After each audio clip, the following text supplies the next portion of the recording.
Muy buenas noches, bienvenidos a una nueva edición de El Otro Lado.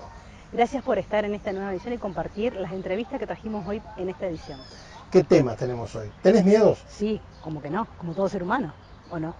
Sí, todo ser humano, todo ser vivo en realidad tiene miedo. Y de ese tema, de los miedos, vamos a estar hablando hoy aquí en nuestro programa El Otro Lado con el psicólogo Gastón Sal.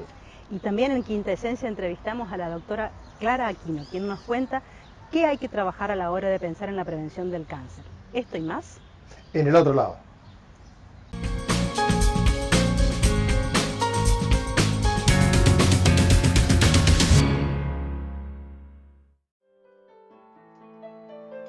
La palabra miedo procede del latín metus, que significa alteración del ánimo que procede de angustia. Según la Real Academia Española, el miedo es angustia a un riesgo o daño real o imaginario, o también el recelo o aprehensión que alguien tiene de que le suceda algo contrario a lo que desea. Una de las principales causas del miedo es uno mismo. Eso dialogamos hoy en El Otro Lado con el licenciado en Psicología Gastón Sal.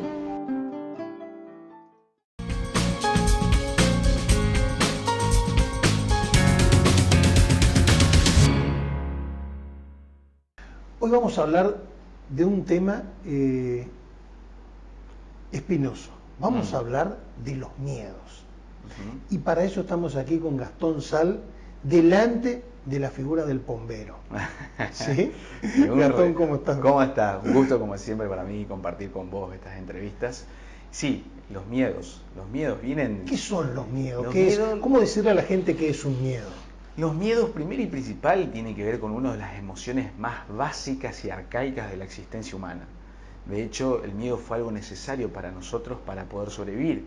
Sin el miedo nosotros no podríamos estar acá. El miedo nos permitió de alguna forma estar en situaciones de alerta ante determinadas situaciones adversas. Gracias al miedo, la persona pudo identificar la situación que, por ejemplo, ponía en peligro su vida y poder de esa manera sobrevivir. Es decir, que el miedo, para que hablemos del miedo, tenemos que remontarnos a nuestros orígenes. Desde allí nace el miedo. Imagínate el valor y la importancia emocional que tiene en nuestra psicología el miedo. Hoy el miedo tiene otras características, tiene otras formas, tiene otros matices, otras manifestaciones. Hasta incluso por ahí puede ser como algo incoherente, ¿no? Cuando tenemos una fobia, en el caso de la fobia, el miedo no tiene fundamento, no tiene coherencia. El miedo de un fóbico que, por ejemplo, te dice, tengo miedo a una rana, pues sí, pero ¿cómo le podés tener miedo a una rana? Claro. Bueno, ya tiene que ver con algo psicopatológico, tiene que ver con algo del orden de la patología. Pero el miedo en nosotros es un movilizante importante. El saber que nosotros, por ejemplo, ante una determinada situación adversa, que se nos pueda presentar, hay una serie de sensaciones fisiológicas, de reacciones y de expectancia y de ansiedad y de movimiento interior enorme. Yo supongo que ese movimiento interior del que vos hablás funciona como una parte del cerebro que te lleva a tener el miedo o que te alerta del miedo y otra que te dice enfrentalo o dispará. Bueno, la situación de alerta tiene dos salidas. O es enfrentarlo y con todo lo que eso implica, o la huida, ¿no es cierto? Claro. Esto es el famoso estrés. El famoso estrés se sustenta en esta situación, ¿no? En el miedo. El miedo genera un estrés, una alerta ante una situación que es, vamos a decir, inesperada para vos y que de alguna forma forma parte de tu estructura psicológica, hace de que vos o enfrentes. ¿Y cuándo uno puede enfrentar un miedo? Cuando cuenta con las herramientas. Cuando vos de alguna forma tenés una cajita de herramientas que son los aprendizajes que tenemos en función de nuestra historia y que gracias a esa caja de herramientas tenés mayor posibilidades que otras personas de enfrentar situaciones adversas. O si careces de herramientas, ¿qué te pasa? O te paralizás o huís. Son las dos salidas. O te quedás perplejo ahí ante la situación de miedo paralizado, que es lo que me parece que a la mayoría le ocurre, quedan paralizados, o reaccionás con la huida, que es la forma de evitar la situación adversa. ¿Y ese mismo miedo muchas veces no te da herramientas espontáneas? Sí, te da para enfrentarlo, por ejemplo. Sí, te da, de hecho, la reacción que ocurre en nosotros es totalmente sin conciencia muchas veces. ¿Por qué? Porque cuando vos tenés una situación, suponte, si nosotros estamos acá en esta nota y de repente entra un león acá a esta situación, yo creo que los dos vamos a reaccionar, supongo, de una manera similar. Vamos a tratar de buscar la huida o el escape en alguna situación de este lugar para salir corriendo. Es decir, no vamos a pensar, vamos a reaccionar. Ni siquiera nosotros sabemos cómo reaccionamos ante determinado tipo de situaciones. Claro, de ahí que muchas veces se diga, es una no caja sé de cómo pan. reaccionaría. No sé cómo. ¿Viste ese relato que la gente te dice? Claro. Y la verdad, cuando vos me planteas esto, no sé cómo reaccionaría. Porque es real. No sabemos cómo vamos a reaccionar. Responde una lógica que no es lógica. Claro. No responde a una cuestión consciente. Responde a una cuestión inconsciente. Que forma parte, claro, lógicamente, de nuestra sociocultura, de nuestra historia familiar, de esto que estamos acá atrás, de esta figura, de lo que nos sembraron cuando éramos pequeños. Porque también el miedo es un motorizador. Da a dormir a siesta porque si no el bombero... Es un motorizador de límites. Claro. Es un limitante. El miedo nos inhibe. Nos inhibe para realizar determinadas acciones. De hecho, es uno de los elementos que nuestros padres utilizan o que nuestra sociedad utiliza como para poder, de alguna forma, poder convivir, y en esto lo utiliza como medio de límite. Mirá que si no te vas a dormir la siesta, va a venir el bombero. Mirá que si no haces esto, te va a ocurrir esto. Mirá que si te portás mal, vas a ir preso. Claro. Es decir, diseñamos un sistema, Alfredo, de construcción para convivir que se fundamenta en gran parte en el miedo. En el miedo a lo que nos puede ocurrir si hacemos mal las cosas. Entonces el miedo, además de ese lazo simbólico que tiene, y que tiene que ver con nuestra génesis, con nuestros orígenes, con la posibilidad de que estemos acá como especie para sobrevivir, también se sustenta en un lugar simbólico. ¿Un lugar simbólico qué significa? Lo que dice el otro que me va a ocurrir. Lo que el otro significante, y cuando hablo del otro significante hablo de mi papá, mi mamá, la sociedad en la que me forjo, me dice que si yo hago esto, me va a pasar esto. Que si yo no duermo la siesta, viene el bombero. Que si yo me porto mal, me voy en penitencia. Que si yo me porto mal en la escuela, tengo amonestaciones. Que si yo hago mal las cosas, mi papá y mi mamá me prohíben determinadas cosas. O incluso me pueden retar. Entonces el miedo forma parte no solamente de nuestra sociocultura, sino lógicamente de la inscripción psicológica y de nuestro comportamiento humano. Hay dos miedos que son muy comunes en los tiempos de hoy en nuestra sociedad. Hablemos de uno primero, el miedo al fracaso. Cuando del fracaso también se puede aprender muchísimo. Claro, pero no se registra eso. Claro, pero se aprende. Claro, se aprende. Vos, que sos una persona de experiencia, de mucho trabajo, de muchos años, podés reflexionar y llegar a esa conclusión. Yo del fracaso aprendo, pero el registro de los jóvenes, y acá es el tema en cuestión, me parece que los jóvenes tienen una baja tolerancia a la frustración, punto número 1, donde el deseo de los jóvenes es incesante, incansable, y que muchas veces al tener una sociedad tan flexible, tan volátil, una subjetividad tan volátil, que ese es un tema para otro episodio, la subjetividad de nuestros tiempos, el sujeto virtual, entonces nos encontramos con jóvenes tan volátiles en esto, donde, bueno, el fracaso, el temor al fracaso, el no conseguir lo que quiero, Alfredo, el no poder alcanzar mis propósitos, hace que no solamente tenga miedo, sino que cambie, sustituya los objetos y las situaciones.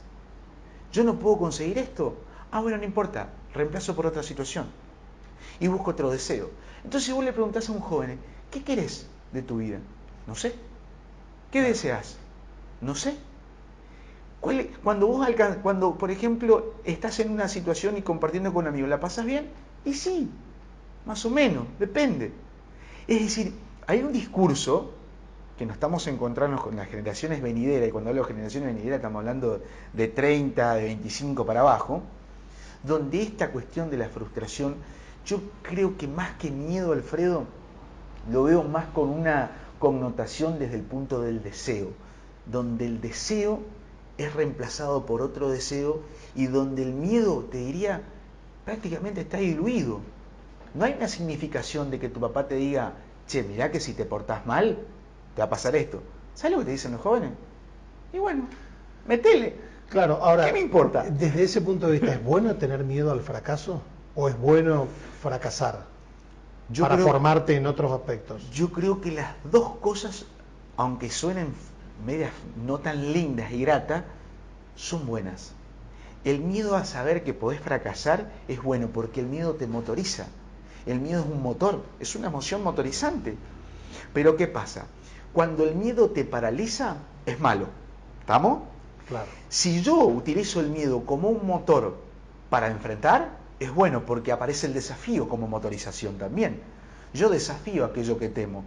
Y cuando uno desafía aquello que teme, es una evolución que encuentro en mí mismo. ¿Está? El tema, el segundo, cuando yo, por ejemplo, me preguntaste sobre el fracaso, Sí. el temor al fracasar, ¿no? Y el tema de que el fracaso tampoco me importe y que yo no encuentre allí un aprendizaje. Si yo no tengo el miedo, lógicamente no tengo ese motor. Y si ese motor no está, no voy a llegar a la segunda instancia. El fracaso va a ser insignificante. Claro. Si yo tengo miedo al fracaso, el fracaso va a tener valor, porque cuando fracase, algo me va a ocurrir.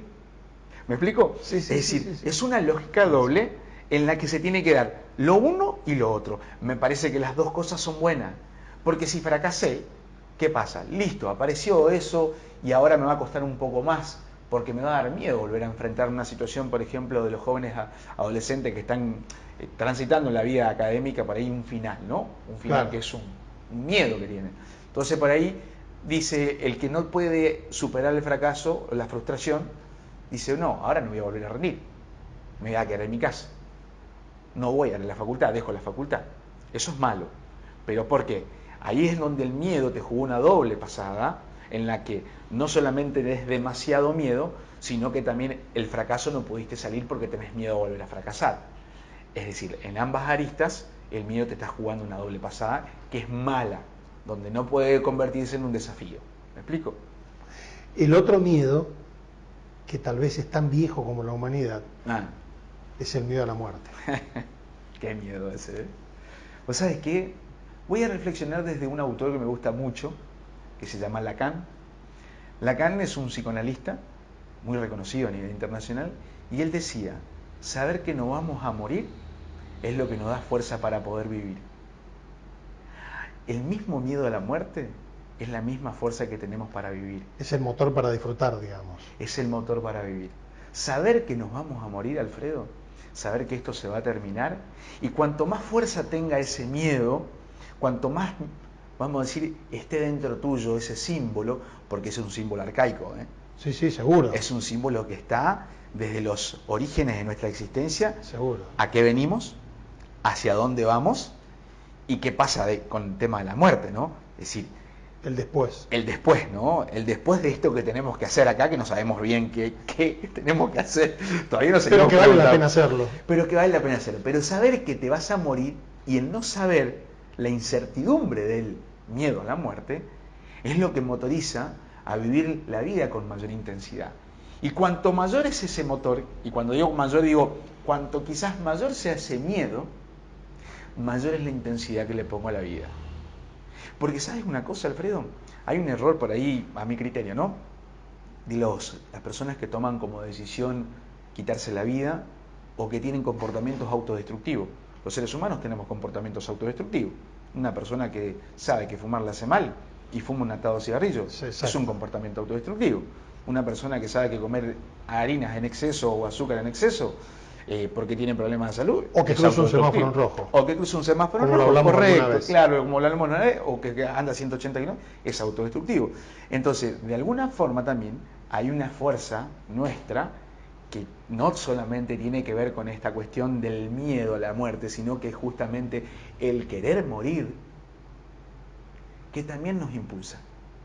Es decir, hay un deseo que te preserva en la vida, nosotros le llamamos pulsión de vida, fuerza de vida.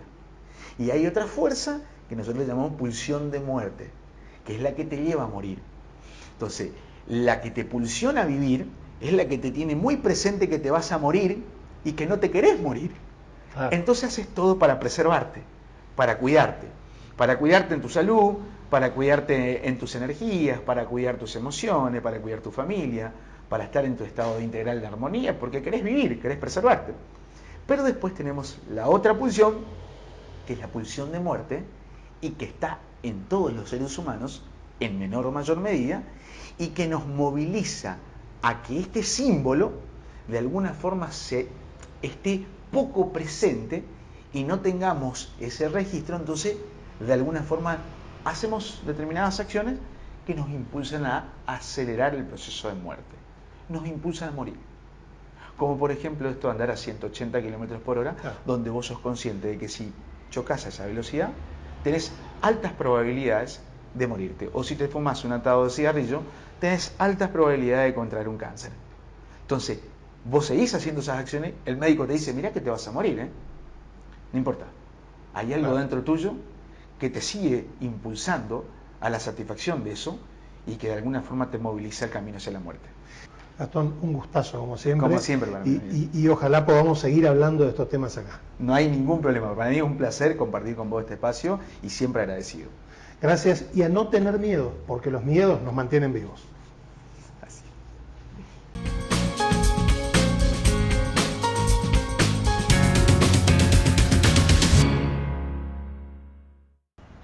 Hoy en Quinta Esencia queremos compartir la entrevista realizada a la doctora Clara Aquino, quien nos comentó las numerosas técnicas y estrategias que hay que tener en cuenta en nuestro día a día para prevenir el cáncer, en especial el de mama, porque no es solamente un mes en el que hay que pensar y trabajar esto, es todo el año, es siempre. Vamos con la entrevista.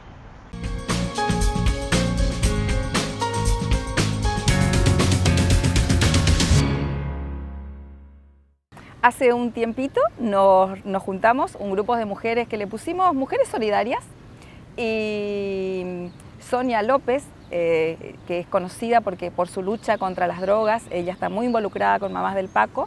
Con Sonia empezamos, las dos iniciamos este movimiento, por llamarlo, y en su momento Mujeres Solidarias. Y ella tiene muchas, a través de su trabajo en prevención de adicciones, tiene mucho conocimiento y conoce a mucha gente. Entonces en ese momento me dijo, estaría bueno en octubre hacer algo grande, que no estábamos acostumbrados. Hablo de varios años atrás, casi 8, 10 años aproximadamente. Si hacemos unas fotos y nos juntamos un grupo de mujeres, y en ese momento consiguió ella, mejor dicho, las instalaciones de un hotel muy conocido de acá, y entonces nos pusimos alrededor de la pileta. La consigna era estar vestidas de blanco, descalzas. No teníamos fotógrafos, así que ella llevó un amigo que se prestó como tal, y habíamos avisado a la gente, porque estaban invitados todas las que nos querían acompañar. Así que aquella que tenía más o menos acceso a los medios, empezamos a invitar a la gente. Y la verdad que tuvimos un acompañamiento importante en ese momento. Lo hicimos un 18 de octubre, salimos en todos los medios, página central a doble página, tapa, contratapa, en todo lo que sea prensa escrita, y con mensajes. Cuando al año siguiente dijimos, ¿y por qué no lo volvemos a hacer? Y lo volvimos a hacer y lo hicimos en el puente, abajo del puente, en un día también así en octubre. Y otro año dijimos, ¿y si doblamos la apuesta? ¿Y si hacemos un video? Y ese video tuvo una repercusión, más de 200.000 vistas tiene la fecha. Lo publicó el diario El Litoral en ese momento, y es a partir de ahí que se empezó a compartir. Hicimos hasta un trabajo con la facultad, del impacto de un video, ese era el título. Muestra el autoexamen en realidad de mamas con música, y fue el que nos guió y nos orientó cuáles eran las maniobras correctas. Es un ginecólogo, el doctor Horacio Costa, mi marido, o sea que en realidad no es que bailamos cualquier cosa, por decirlo de alguna manera. Esta vez involucramos a gente del Estado desde lo gubernamental, y se involucró una concejal y hablamos con ella y con Florencia Ojeda, y habíamos conseguido lo que durante muchos años no pudimos. Entonces hay que hablar con el indicado, y era que nuestro Palacio Municipal se pinte de rosa. O sea, cómo se involucra la gente y cómo se va multiplicando, porque esto es un efecto multiplicador. Y lo que se busca es eso, que llegue el mensaje, gente. El cáncer es curable, pero cuando se diagnostica de manera oportuna, o sea, cuando el diagnóstico es precoz o es temprano. Entonces, a eso es lo que se apunta. En realidad, como esto va cambiando año a año, desde lo que es la medicina, a nosotros hace un tiempo atrás nos decían que había que hacerse la primer mamografía después de los 50, y hoy por hoy tuvimos oportunidad de escucharla a la doctora María Teresa Villalba, Marité, la popular Marité, mastóloga muy reconocida en nuestro medio, y resulta que hoy por hoy la primera mamografía debería de arrancar, o sea, una mamografía y dejar que pasen 10 años por lo menos para volver a hacerse a los 35 años. Por lo menos una, nos decía Marité ese día. Háganse una mamografía a los 35, 10 años después, a los 45, arrancamos con la mamografía anual o bianual de acuerdo al caso. Y en cambio el mensaje que veníamos trayendo nosotros era a los 50 años para arrancar, digamos. Excepto obviamente que haya antecedentes en la familia, antecedentes de cáncer de mama en mi mamá, en mi abuela, en hermanas de mi abuela, en primas hermanas mías, en alguna hermana o en una hija, porque nunca se ponen como antecedente el cáncer en una hija. Pero ¿qué pasa si yo soy una mujer de 50 que nunca me he hecho nada y mi hija de 30 puede tener un cáncer? ¿Por qué no? Y resulta que mi antecedente es ese, el haber tenido mi hija. Y nosotros hemos visto con este correr del tiempo que pese a que hay controversia con el tema del autoexamen, hoy por hoy se dice que hacerse el autoexamen no sirve como screening, como para prevenir, digamos, el cáncer, pero sí sirve para que yo tome conciencia de mi salud, para que tome conciencia de que cuidarme es importante, conocer mi cuerpo es importante. Como yo siempre digo, si una chica se hace el autoexamen y lo toma como algo habitual de su salud, hacerlo a los 5, a los 7 días después de terminar de menstruar, por ejemplo, y yo un día me encuentro una pelotita del tamaño del grano de un arroz, pero yo no tenía ese granito de arroz el mes pasado. Bueno, pero un granito de arroz, pero resulta que dentro de un mes o dos ese granito tiene el tamaño de un coquito. Y, o sea, si yo no conozco, capaz que si yo no me tocaba, la primera vez que me toque me voy a tocar el tamaño del coquito. Y capaz que si nunca me toqué antes, la primera vez que me toque tenga el tamaño de una papa. O sea, o me vaya porque me duele o porque tengo secreción por el pezón y no estoy dándole la teta a mi bebé. O sea que la única vez que una mujer puede tener secreciones de sus pechos es o cuando está embarazada, que pueden ser gotas de calostro al finalizar el embarazo, o cuando está amamantando. Pero fuera de ese momento, de ese periodo, una mujer no debería tener secreciones. O sea, cualquier cosa que se modifique en nuestro cuerpo debería de llamar nuestra atención. Entonces, todo esto que se fue haciendo con el tiempo y que yo siempre agradezco la presencia de los medios porque siempre nos han acompañado en todo lo que es prevención y promoción de la salud, esto hizo que la gente pida este recurso.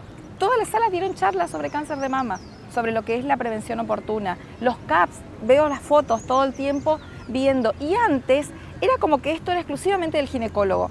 Y entonces, abrir un día el teléfono, el Facebook, y ver, por ejemplo, que la pediatra de la sala de un CAPS, muy conocida ella y muy buena pediatra, esté hablando de cáncer de mama, es bueno. Porque es como que como mujer, está involucrada como mujer. Si ustedes correlacionan lo que es prevención primaria y correlacionan con el ser vivo nace, crece, se reproduce y muere. Prevención primaria, nace. ¿Qué tenemos que hacer? Evitar que nazca, evitar que aparezca. Eso es la prevención primaria. Porque si yo encontré la pelotita, yo no evité que aparezca la pelotita, entonces eso ya no es prevención primaria. Eso es prevención secundaria. En mi correlación con mi ser vivo sería, ya nació, tengo que evitar que crezca. No sé si por ahí soy clara, pero es por ahí lo que uno trata de que la gente, el resto entienda. Entonces, pero en el cáncer de mama, si yo hablo de prevención primaria, es que, ¿qué hago para que no me aparezca el cáncer de mama? O sea, para que no ocurra el evento, para evitar que nazca, digamos. Entonces, ¿cuál es la prevención primaria? Y la única reconocida por la OMS al día de la fecha, octubre 2019, la lactancia materna. Según la Organización Mundial de la Salud, 20.000 vidas de mujeres se salvarían de morir por año en el mundo si, aunque más no sea, diesen la teta 6 meses. Y se duplica a 50.000 si prolongásemos la lactancia, que no es prolongar, porque es lo normal, amamantarse en un año nuestros bebés. 50.000 mujeres en el mundo, no es poca cosa. Amamantar porque no solo estoy previniendo, o sea, estoy previniendo enfermedades importantes en mi salud, pero también obviamente llevar una vida saludable, la actividad física. Y ojo, no estoy hablando de salir a correr por la costanera, porque hoy está fantástica la costanera, pero no estoy saliendo, pero yo no tengo tiempo de salir todos los días. Gente, tenemos dos huesitos, entre cada huesito y otro tenemos algo que se llama articulación. Si nosotros movemos las articulaciones, no estoy diciendo de salir a caminar y ni de pagarme el gimnasio más caro, nada más estoy diciendo de hagamos esto, movamos las muñecas, movamos los coditos. Cuando estoy en casa con una taza, un paquete de yerba, mover los codos, los hombros mientras estoy mirando la novela o mientras estoy tomando algo, muevo un codo, muevo el hombro, el otro, los piecitos, movimientos con los pies, uno, el otro. Actividades de la vida diaria. Si arreglo la cama, no doblo la cintura, flexiono las rodillas mientras estoy poniendo la sábana debajo. Si me escuchan en mi casa me van a poner a hacer gimnasia.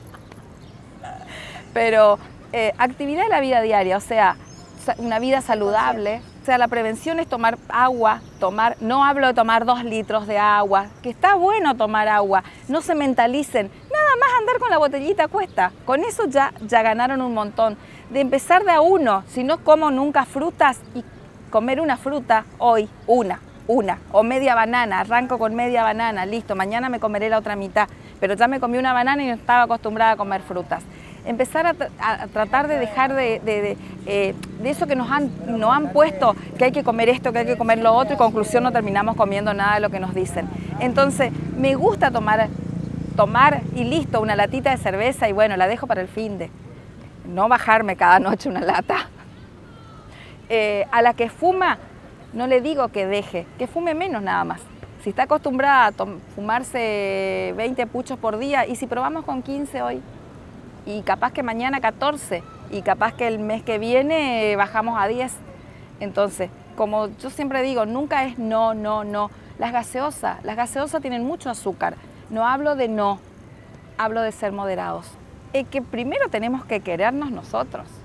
O sea, si nosotros no nos queremos, el de afuera, o sea, la primera persona a la que yo tengo que querer es esa que yo veo en el espejo todos los días. Cuando uno se mira al espejo y dice, ay, no, mira el espejo. No, el espejo es el que nos indica. Y no es solamente ir a la pelu y teñirme las canas y cortarme las puntas. Es todo el resto, es lo que va por dentro también. O sea, si nosotros estamos alimentando y cuidando nuestro cuerpo por dentro, y eso se refleja en el afuera. O sea, vamos a tener mejor la piel, vamos a tener mejor el pelo, vamos a tener mejor las uñas y obviamente que todo lo que sigue. Hoy por hoy se habla, por ejemplo, que tenemos un cerebro emocional que está manejado en los intestinos. Se habla de neuronas intestinales. Y cuán cierto es que cuando uno va a transitar algo, va a pasar una situación de estrés, la panza. Nos duele la panza, gente. O sea, entonces empezar yo siempre, también hay otra cosa que, bueno, la vida me enseñó porque perdí a mi mamá siendo muy joven y fue de una hemorragia digestiva que se podría haber prevenido. Me quedó, lo único que no tiene solución es la muerte, gente. Hoy por hoy, una de las llaves que está en el estudio hoy, se habla mucho de la educación emocional, hoy están las emociones a full. ¿Tendrá algo que ver el cáncer con nuestras emociones? ¿Tiene cáncer quien quiere o quien puede? Entonces, hay que quererse.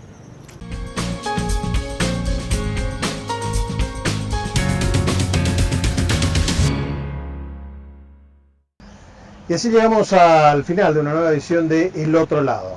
Gracias por acompañarnos y compartir estas entrevistas que nos dejaron mucha información valiosa.